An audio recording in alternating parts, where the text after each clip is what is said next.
Movie के start में हम एक बूढ़ी औरत को देखते हैं जो नॉर्थ पोल के पास रहती है। यहाँ पे बर्फ का तूफान आया और वो अपने घर में एकदम कैद है कि यहाँ पे उसे अजीब सी चीजें सुनाई देने लगती हैं। असल में इस औरत का नाम हेल्गा है और इसे भूलने की बीमारी है। हेल्गा यहाँ पे पेस्ट कंट्रोल को कॉल करती है और उन्हें बताती है कि उसकी बिल्डिंग में कोई खतरनाक चीज है। जिसके बाद पेस्ट कंट्रोल से यहाँ पे फ्रैंक आता है। इसी बीच फ्रैंक नोटिस करता है कि बाहर बग ब्रदर्स जो कि उसके कॉम्पिटिटर है उनकी गाड़ी खड़ी हुई है। अब हेल्गा से वो कहता है कि प्लीज गेट ओपन करिए। हेल्गा ये भी भूल गई होती है कि उसने फ्रैंक को कॉल किया था। तभी फ्रैंक उसे याद दिलाता है। हेल्गा गेट ओपन करती है। फ्रैंक उससे कहता है कि आपने जिन बग ब्रदर्स को बुलाया था वो असल में क्रिमिनल्स हैं, आप हर बार मुझे बुलाया करिए। हेल्गा कहती है कि प्लीज जरा उस कीड़े को एक बार जाकर के देखो। अब जब फ्रैंक अंदर जाता है तो उसे भी चारों तरफ अजीब तरह की आवाजें आती है। इसी बीच जब वो एयर वेंट्स में देखता है तो वहां से अजीब तरह का हरा लिक्विड नीचे गिर रहा होता है। फ्रैंक अंदर चेक करने के लिए जाता है जहाँ पे उसे एक खतरनाक चीज देखने को मिलती है और वो फ्रैंक को घसीट करके ले जाती है। हेल्गा फिर से भूल जाती है कि उसने यहाँ पर क्या देखा और इसी बीच उसे फिर से आवाज आती है और वो यहाँ पे फिर से एक दूसरे पेस्ट कंट्रोल वाले को कॉल करती है। और हमें यहाँ पे घटना से 4 दिन पहले का दिखाया जाता है जहाँ पे आसमान से एक मीटियोर का छोटा सा टुकड़ा आकर के गिरता है हेल्गा के ही अपार्टमेंट में। इस अपार्टमेंट में डिफरेंट फैमिलीज रहा करती हैं और ये अपार्टमेंट गुंथर नाम की औरत का है। अब गुंथर का एक छोटा सा बिल्डिंग का मिमिक बना होता है। उसी बिल्डिंग के अंदर उस मीटियोर का छोटा टुकड़ा गिरता है जो कि असल में एक अंडा होता है और इस अंडे के अंदर मकड़ी होती है। ये मकड़ी बाहर निकलती है और उस जगह जाकर के छुप जाती है। तभी एयर वेंट से बाहर यहाँ पे आती है शार्लेट जो कि इसी बिल्डिंग में रहा करती है और उसके फादर उसे छोड़ करके जा चुके हैं। वो अपनी मदर के नए लवर नेथन के साथ रहा करती है। यहाँ पे हमें ये पता चलता है कि शार्लेट एक यूट्यूबर है और यहाँ पे वो वीडियोस बना करके डाला करती है जिसमें वो गुड़िया और बाकी सभी चीजों को अपना शिकार बना के उनका गला कट करती है। यहाँ पे गुड़िया उठाती है, उसकी फोटो क्लिक करती है और कहती है कि ये है मेरा अगला शिकार। तभी उसे यहाँ पे वो मकड़ी दिखाई देती है और उसे जल्दी से अपने मैच बॉक्स में भरती है और वहां से फौरन भाग जाती है क्योंकि गुंथर अपने रूम में आ जाती है। हालांकि इसी बीच जब वो वेंट्स के थ्रू अपने रूम की तरफ जा रही होती है तो यहाँ पे हमें मूवी के बाकी कैरेक्टर्स दिखाए जाते हैं। जैसे कि अपने अपार्टमेंट में एरिक बैठा रहता है और यहाँ पे वो मछलियों के ऊपर प्रैक्टिकल कर रहा होता है। वो किसी बीमारी का इलाज ढूंढ रहा होता है। इसी बीच एक हमें औरत को देखते हैं जिसका नाम मार्था है और उसकी फैमिली की डेथ हो चुकी है। वो भी अकेले रहा करती है और यहाँ पे हम नानी को देखते हैं शार्लेट की जिसका नाम एल्गा है और उन्हें भूलने की बीमारी है। उनके पास एक तोता है और उनकी एक बिल्ली भी है। अब इसके बाद वो अपने रूम में जब पहुंचती है तो वहाँ पर उससे मिलने के लिए नेथन आता है और उससे कहता है कि क्या तुम गुंथर के रूम में गई थी और वहां से तुमने कोई डॉल गायब की है। जिसके जवाब में शार्लेट कहती है कि नहीं, मैं वहां पे नहीं गई थी। अब यहाँ से वापस नेथन चला जाता है और इसी बीच हम देखते हैं कि शार्लेट अपने पास से उस मकड़ी को निकालती है और एक जार में उसे बंद कर देती है। इसी बीच वो देखती है कि ये मकड़ी काफी आवाजें निकाल रही है तो वो एक कॉकरोच को उस मकड़ी के जार में डाल देती है और वो मकड़ी उस कॉकरोच को बड़ी तेजी से खा जाती है। ये सभी देख करके शार्लेट को काफी अच्छा लगता है कि उसके पास अब एक दोस्त है जिसे वो पाल पोस करके बड़ा करेगी। वहीं दूसरी ओर हम नेथन को देखते हैं जो इस फैमिली को पालने के लिए काफी ज्यादा मेहनत करता है। वो कॉमिक्स भी बनाता है जो कि काफी ज्यादा पब्लिश हो रही हैं और इस चक्कर में उसे नए नए प्रोजेक्ट भी मिल रहे हैं और इसी के साथ ही वो इस बिल्डिंग का भी ख्याल रखता है। यहाँ का वो सुपरवाइजर है। यहाँ का सीवर से लेकर के यहाँ से कूड़े की हर चीज का मैनेजमेंट वही संभालता है। उसे जाना पड़ता है मार्था के अपार्टमेंट में क्योंकि वहाँ पे पानी की प्रॉब्लम होती है। वो पाइपलाइन ठीक करता है, मार्था से बातें करता है और वहाँ से बाहर चला आता है। इसी बीच हम देखते हैं शार्लेट को जो अपनी मकड़ी को नए नए कॉकरोचेस ला करके दे रही है और उसकी मकड़ी उन्हें बड़ी तेजी से खा रही है। शार्लेट को बिल्कुल भी समझ में नहीं आ रहा है कि ये मकड़ी पूरी तरह से एबनॉर्मल है। इसी बीच हम देखते हैं नेथन को जो नीचे डंपिंग यार्ड के पास मशीन को ठीक करने की कोशिश कर रहा होता है। ये ट्रैश कैन मशीन होती है जो कूड़े को दबा करके एक छोटे से आकार में तब्दील कर देती है ताकि कूड़ा कम जगह घेरे और ये काफी ज्यादा हैवी होती है। लेकिन ये मशीन काम नहीं कर रही होती और नेथन इसे ठीक करने की कोशिश कर रहा होता है। इसी बीच हम नोटिस करते हैं कि नेथन इतना ज्यादा काम करने की वजह से काफी ज्यादा थका होने लगा है और उसे एक तरह का डिप्रेशन हो गया है और वो एंजाइटी के मारे गुस्सा आने भी लगता है। वो अपनी सांसें इकट्ठा करता है और अपनी वाइफ के सामने जाता है और अपनी फैमिली के साथ फिर से वो एक नाइस इंसान बनने की कोशिश करता है। लेकिन अंदर ही अंदर इतनी ज्यादा मेहनत करने की वजह से वो स्ट्रगल कर रहा होता है। वहीं दूसरी ओर सैंडी मिलने के लिए जाती है अपनी मदर यानी कि एल्गा से जिनकी हालत काफी खराब और उन्हें ये भी नहीं पता है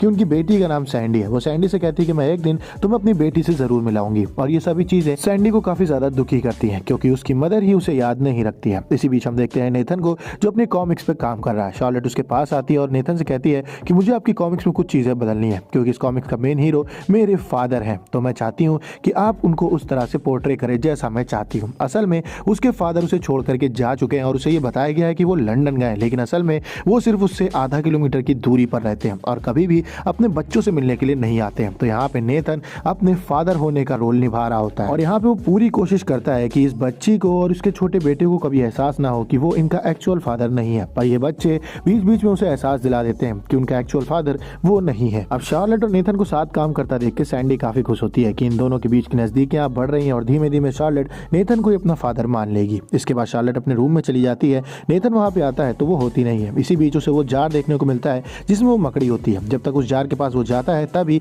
शार्लेट वहाँ पे आ जाती है और कहती है कि आपको मेरे रूम में ऐसे नहीं आना चाहिए था। नेथन कहता है कि मैं तो बस अपनी बेटी को देखने के लिए आया था। हालांकि इसी बीच यहाँ पे वो एक ड्राइंग देखता है शार्लेट की, जिसमें एक बड़ी मकड़ी के ऊपर एक लड़की बैठी रहती है और उससे वो कहता है कि क्या इस आर्ट को मैं आपसे ले सकता हूँ, क्योंकि इस कॉमिक्स में मैं इसको यूज कर सकता हूँ। जिसके लिए शार्लेट हाँ कह देती है। अब ये सभी लोग रात में अपने अपने रूम में सो जाते हैं और हम देखते हैं कि ये मकड़ी उस जार को खोल करके बाहर निकलती है और गुंथर के उस पैरट के ऊपर अटैक कर देती है। अब अगला दिन आ जाता है, सभी लोग अपने घर पे काम कर रहे होते हैं, जहाँ पे शार्लेट से इस वजह से भड़क जाती है क्योंकि कोई उसकी बात नहीं सुन रहा होता है। अब यहाँ पे नेथन अपनी बेटी शार्लेट से सॉरी बोलता है कि वो उसकी बातें जरूर सुनेगा, लेकिन शार्लेट उसे इस वजह से भड़की होती है क्योंकि उसने जो कॉमिक्स में प्रोफेसर के कैरेक्टर पे चेंजेस किए थे उन सभी चेंजेस को नेथन ने मिटा दिया था। तो गुस्सा करके शार्लेट वहां से चली जाती है। किसी बीच उन्हें गुंथर की आवाज सुनने को मिलती है। जब वो गुंथर के रूम में जाते हैं तो वहां पे वो तोता हमें देखने को मिलता है जो बुरी तरह से नोचा गया होता है और उसकी मौत हो गई होती है। जिसके बाद यहाँ पे फ्रैंक को बुलाया जाता है। फ्रैंक से कहा जाता है कि तुम्हें पेस्ट कंट्रोल का काम करना होगा। सबको ऐसा लग रहा होता है कि ये सब चूहे ने किया, लेकिन फ्रैंक कहता है नहीं,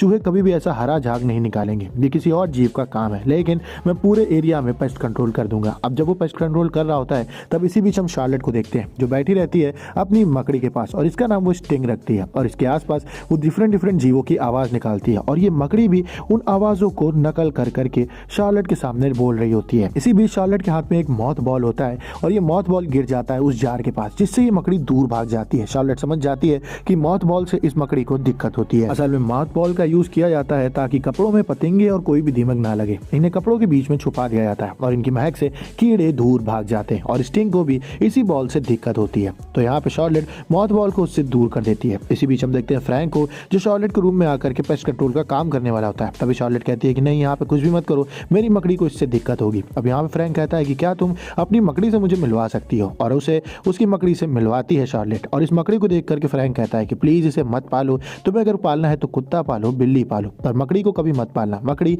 कभी भी किसी की पालतू नहीं हो सकती है। जब वो बड़ी हो जाएगी तो वो तुम पे अटैक करने की कोशिश करेगी। लेकिन शार्लेट की सभी चीजें बकवास लगती हैं और वो फ्रैंक को वहां से जाने के लिए कहती है। अब फ्रैंक अपने बिल की बात करता है और गुंथर उसे आधे पैसे देने की बात करती है और वहां से जाने के लिए कहती है। अब दूसरी रात आ जाती है और सभी लोग अपने अपने रूम में सोने के लिए चले जाते हैं। रात को फिर से स्टिंग अपने जार से बाहर निकलता है और घुस जाता है वेंट्स के अंदर और वो पहुंचता है मार्था के रूम में, जहाँ पे मार्था का कुत्ता स्टिंग भाग रहा होता है। लेकिन मार्था को इन सभी चीजों से चिढ़ होती है क्योंकि उसका इस दुनिया में कोई नहीं है, तो वो आए दिन शराब के नशे में पड़ी रहती है। तो अपने कुत्ते को वो अपने रूम से बाहर कर देती है। अब जब मारिया दवाई लेने के लिए जाती है तो वहाँ पे स्टिंग बैठा रहता है और वो मारिया के ऊपर अटैक कर देता है। वो उसको एक ऐसा बाइट देता है जिससे मारिया का फेस खराब होने लगता है और उसे नींद आने लगती है। अब वो गिर जाती है बाथ टब के ऊपर और एक तरह से वो पैरालाइज हो जाती है। स्टिंग उसके सामने आता है और उसके मुंह के अंदर घुस जाता है और उसके ऑर्गन्स को खाना शुरू कर देता है। इन सब से मार्था की मौत हो जाती है और पूरे अपार्टमेंट में अभी तक किसी को इसके बारे में नहीं पता है। अब अगला दिन आ जाता है, फैमिली बैठी रहती है शार्लेट की, जहाँ पे शार्लेट को चिंता होती है स्टिंग के साइज के बारे में क्योंकि धीमे धीमे वो बड़ा हो रहा होता है। तो वो जाती है एरिक के पास और उससे कहती है कि क्या तुम मुझे कोई बड़ा सा टैंक दे सकते हो, मेरे पास एक मकड़ी है जो धीमे धीमे बड़ी हो रही है। एरिक उससे कहता है कि तुम मकड़ी कब लाई। उसको शार्लेट बताती है कि ये मकड़ी मैं 2 दिन पहले लाई थी, लेकिन इसका साइज धीमे धीमे बढ़ रहा है। एरिक उससे कहता है कि इतनी जल्दी किसी भी मकड़ी का साइज नहीं बढ़ सकता है, तुम्हें वो मकड़ी मुझे दिखानी चाहिए। अब जब जार को एरिक देखता है तो वो समझ जाता है कि ये कोई नॉर्मल मकड़ी नहीं है। वो शार्लेट से कहता है कि तुम यहाँ से चली जाओ, मैं इस मकड़ी के ऊपर थोड़ी स्टडी करूंगा और बाद में तुम्हें ये मकड़ी दे दूंगा, तुम्हें टेंशन लेने की जरूरत नहीं है, जार मैं तुमको एकदम फ्री दूंगा जिसके अंदर इस मकड़ी को हम रखेंगे। और वहां से शार्लेट चली जाती है। इसी बीच हम देखते हैं नेथन और सैंडी को जो आपस में बातें कर रहे होते हैं कि तभी नेथन को यहाँ पे अजीब सी आवाजें आती है वेंट से। जब वो वेंट्स ओपन करके अंदर झांकता है तो वहाँ पे मार्था का कुत्ता होता है। उस कुत्ते को लेकर के वो मार्था के अपार्टमेंट में जाता है, लेकिन मार्था गेट नहीं खोलती है। अब नेथन जो कि सुपरवाइजर है वो अपने पास से डुप्लीकेट चाबी निकालता है, गेट को ओपन करता है और जब अंदर जाता है तो वहाँ पे मार्था मरी पड़ी रहती है। वो यहाँ पे पुलिस को बुलाता है। सबको ऐसा लगता है कि ओवरडोज होने की वजह से, नशे और ड्रग्स की, यहाँ पे मार्था की मौत हो चुकी है बाथ टब में सर टकराने की वजह से। तो उसकी बॉडी को ये लोग यहाँ से भेज देते हैं। अब इसी बीच नेथन के पास एरिक का कॉल आता है और उससे कहता है कि प्लीज मेरे अपार्टमेंट में आइए, मुझे आपसे कुछ जरूरी बात करनी है। जब वहाँ पे नेथन जाता है तो एरिक उसे उस मकड़ी को दिखाते हुए कहता है कि आपकी बेटी के पास थी और ये मकड़ी जहरीली है, मैंने इसके बारे में कभी नहीं सुना था और मैं नहीं जानता कि ये क्या चीज़ है, हमें ये मकड़ी हेल्थ एंड सेफ्टी डिपार्टमेंट को दे देनी चाहिए। जिसके बाद नेथन इस चीज़ के लिए हाँ कह देता है। नेथन को काफ़ी बुरा लगता है कि शार्लेट ने एक मकड़ी पाल ली जो इतनी ज़्यादा जहरीली थी और उसके बारे में उसने कभी बताया नहीं। वो अपने अपार्टमेंट में आता है और शार्लेट से कहता है कि उस मकड़ी के बारे में तुमने कभी क्यों नहीं बताया। यहाँ पे सैंडी भी उससे पूछती है कि बेटा तुमने मकड़ी कब पाली। शार्लेट कहती है कि मेरी मकड़ी है कहाँ पे। जिसके बाद में नेथन कहता है कि उसको हेल्थ एंड सेफ्टी डिपार्टमेंट के हाथ में आज एरिक भेज देगा क्योंकि ये मकड़ी भी काफी जानलेवा है। अब फौरन भाग करके शार्लेट जाती है एरिक के फ्लैट में, लेकिन एरिक गेट ओपन नहीं करता है। इस वजह से वापस जा करके अपने फादर से लड़ने लगती है। वो उनसे कहती है कि आपकी कॉमिक्स एकदम बकवास है, आपकी एंडिंग एकदम बकवास है और जो मैं एडिटिंग करती हूँ उनको आप हटा देते हैं। अगर मेरे फादर यहाँ पे होते तो ऐसा बिल्कुल ना करते हैं। अब नेथन का ईगो हर्ट हो जाता है। इस फैमिली के लिए सब कुछ वो करता है, लेकिन फिर भी ये फैमिली उसे बार बार बुरा भला कहती है। तो गुस्सा करके वो कह देता है कि तुम्हारा फादर यहाँ से आधा किलोमीटर की दूरी पर रहता है, लेकिन कभी भी वो तुमसे मिलने के लिए नहीं आया। अब ये सुनकर के शार्लेट टूट जाती है और वहीं रोने लगती है। नेथन उसे गले लगाने जाता है, लेकिन तब तक शार्लेट गुस्सा करके वहां से चली जाती है। और सैंडी भी यहाँ पे नेथन से लड़ते हुए कहती है कि तुम्हें ये सब बातें उससे नहीं कहनी चाहिए थी। इसके बाद ये परिवार एक तरह से बिखर जाता है, सब अपने अपने कामों में लग जाते हैं। शार्लेट अपने फादर नेथन की कॉमिक्स पढ़ रही होती है और गुस्सा करके उसे बाहर फेंक देती है। इस कॉमिक्स के एंडिंग में लिखा रहता है कि फादर की जब डेथ हो जाती है तो उसकी बेटी विश करती है कि 3 तक गिनूंगी, आपको उठना होगा। और यहाँ पे फादर उठ जाते हैं, लेकिन शार्लेट को ये सब एंडिंग बकवास लगती है और वो कॉमिक्स को बाहर फेंक देती है। इसी बीच हम देखते हैं गुंथर को, जो हेलेना के साथ बैठी रहती है और यहाँ पे उसकी बिल्ली गायब हो जाती है। बार वो अपनी बिल्ली को ढूंढने के लिए जाती है तो वेंट से उसे अपनी बिल्ली की आवाज सुनाई देती है और इसी बीच स्टिंग उसके ऊपर अटैक कर देता है। असल में एरिक स्टिंग को काफी सारे जीव खिला रहा होता है। इन सब के चक्कर में स्टिंग बहुत बड़ा हो जाता है और वो एरिक को भी अपनी चपेट में ले लेता है और इसके बाद वो अटैक करता है गुंथर के ऊपर और गुंथर को घसीट करके स्टिंग उसी टनल से आगे ले जाता है। इसी बीच चौथा दिन आ जाता है जहाँ पे नेथन अपने टीवी को ठीक कर रहा होता है और फिर से उसे एंजाइटी अटैक आता है और गुस्सा करके वो टीवी पे पंच कर देता है और इन सब में टीवी टूट जाता है। अब सैंडी अपने बच्चों को अंदर भेज देती है और नेथन से बात करते हुए कहती है कि तुम्हें ऐसा नहीं करना चाहिए था, बच्चों के आगे अच्छा बिहेव करो, तुम जो भी कर रहे हो मैं समझती हूँ, मैं तुम्हें प्यार भी बहुत करती हूँ, लेकिन ऐसे नेचर के साथ हम तुम्हारे साथ नहीं रह सकते हैं। इसी बीच वो नोटिस करती है कि नेथन के ऊपर बहुत बड़ा सा मकड़ा है और ये कोई और नहीं स्टिंग होता है, जो कि नेथन पे अटैक कर देता है और उसके ढंग से नेथन वहीं पे पैरालाइज हो जाता है और इसके बाद वो हीथर यानी कि सैंडी पे अटैक कर देता है और उसकी बॉडी भी पैरालाइज हो जाती है और स्टिंग इन दोनों को घसीट करके ले जाता है। अपने रूम में बैठी शार्लेट गाने सुन रही होती है, इस वजह से उसे इन सब के बारे में पता नहीं चलता है। हालांकि मार्था का कुत्ता भौंक रहा होता है तो शार्लेट को लगता है कि वो भूखा है तो उठ करके उसे खाना दे देती है। इसी बीच उसे भी लगता है कि कुछ तो यहाँ पे गड़बड़ है। जब वो वेंट्स में झांकती है तो वहाँ पे चारों तरफ हरी काई जमी होती है। वो समझ जाती है कि स्टिंग ने उसके पेरेंट्स को गायब किया है। अब वो घबरा करके वेंट्स के आगे सोफा लगा देती है और जब वो अपने भाई के पास जाती है तो स्टिंग उसके छोटे भाई को उठा करके भी ले जाता है और यही नहीं, मार्था के कुत्ते को भी ले जाता है। अब यहाँ पे शार्लेट घबरा जाती है, वो रोने लगती है कि उसने ऐसी क्या चीज पाल दी जो इतनी बड़ी हो चुकी है कि उसकी फैमिली को ही वो गायब कर चुकी है। यहाँ पे उस मौत बॉल को वो उठाती है और अपनी स्प्रे गन में डालती है और इसके बाद वो निकल पड़ती है स्टिंग को मारने के लिए। वो फौरन वेंट्स को ओपन करती है और उनके थ्रू पहुंचती है एरिक के रूम में, जहाँ पे उसे एरिक मिलता है जिसको स्टिंग ने एक जगह जाले में फंसा दिया होता है और उसका अगला चारा एक तरह से एरिक होता है। अब यहाँ पे शार्लेट समझ चुकी है कि उसके हाथ से सिचुएशन जा चुकी है, उसे अपनी फैमिली को ढूंढना होगा। अपनी हिम्मत को जमा करके शार्लेट जाती है अपनी नानी एल्गा के पास और वहां से काफी सारी मौत बॉल्स उठा लेती है और उनको बॉटल्स में डाल करके पानी में मिला लेती है और इन सभी को अपने पास रख लेती है। वो एल्गा से कहती है कि पेस्ट कंट्रोल या फिर हेल्प को कॉल करिएगा और वहां से वो चली जाती है उन वेंट्स के अंदर। अब एल्गा जिसे भूलने की बीमारी है वो सब कुछ भूल जाती है और आवाज सुन करके वो पेस्ट कंट्रोल को कॉल कर देती है और ऐसे चौथे दिन फ्रैंक की एंट्री हुई थी, लेकिन उससे पहले एल्गा ने बग ब्रदर्स को बुलाया था जिनको स्टिंग अपने साथ पकड़ करके ले गया था। इसी बीच हम देखते हैं शार्लेट को, जो वेंट्स के थ्रू जब आगे बढ़ती है तो वहां पे उसे अपने फादर नेथन मिलते हैं। वो नेथन के ऊपर मौत बॉटल का पानी डालती है जिससे नेथन का जाल हट जाता है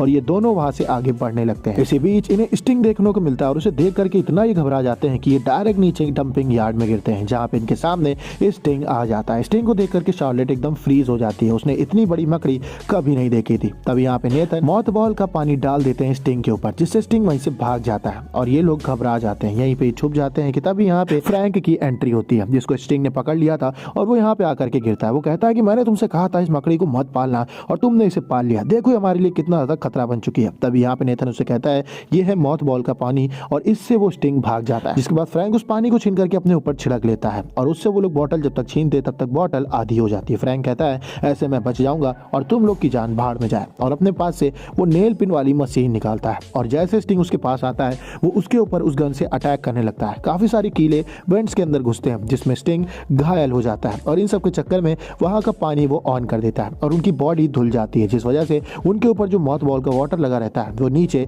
गिर जाता है और फ्रैंक के ऊपर अटैक करके स्टिंग उसे घसीट के ले जाता है और उसे मार देता है। अब यहाँ पे शार्लेट और नेथन बचे हुए हैं, वो लोग डंपिंग यार्ड को पार करके उस कैन के अंदर चले जाते हैं जिसके उस तरफ वो मशीन है जो कि कूड़े को दबा देती है और यहाँ पे शार्लेट को देखने को मिलती है अपनी मदर और अपना भाई, उनके ऊपर बचा कुचा मौत बॉल का पानी डाल करके उन्हें लोग फ्री कराते हैं और तभी वो मकड़ी स्टिंग इनकी तरफ बढ़ने लगती है। अब यहाँ पे नेथन को आइडिया आता है कि डंप क्रशर में वो उसे दबा देगा। वो उसका स्विच ऑन करता है लेकिन वो मकड़ी उसमें दबती नहीं है क्योंकि डंप क्रशर का प्लग अभी तक लगा नहीं होता है। अब वो उस प्लग को लगाने की कोशिश कर रहा होता है और शार्लेट यहाँ पे स्टिंग को रोक रही होती है। स्टिंग शार्लेट को दूर फेंक देती है। तब तक नेथन प्लग को लगा देता है और उसे लगाते हुए स्विच को बंद कर देता है, जिस वजह से डंपिंग यार्ड का वो मशीन दबा देता है स्टिंग को और स्टिंग की दबने की वजह से मौत हो जाती है। लेकिन इन सब के चक्कर में नेथन को झटका लगता है और वहीं पे वो गिर जाता है। अभी लोग उसे बाहर निकालते हैं, उसे CPR देते हैं और यहाँ पे शार्लेट को कॉमिक्स की वो एंडिंग याद होती है जहाँ पे वो 3 तक गिनती गिनेगी और उसके फादर की आंख खुल जाएगी। वो 3 तक गिनती गिनती है और नेथन की आंख खुल जाती है। इन लोगों को काफी अच्छा लगता है कि कैसे तैसे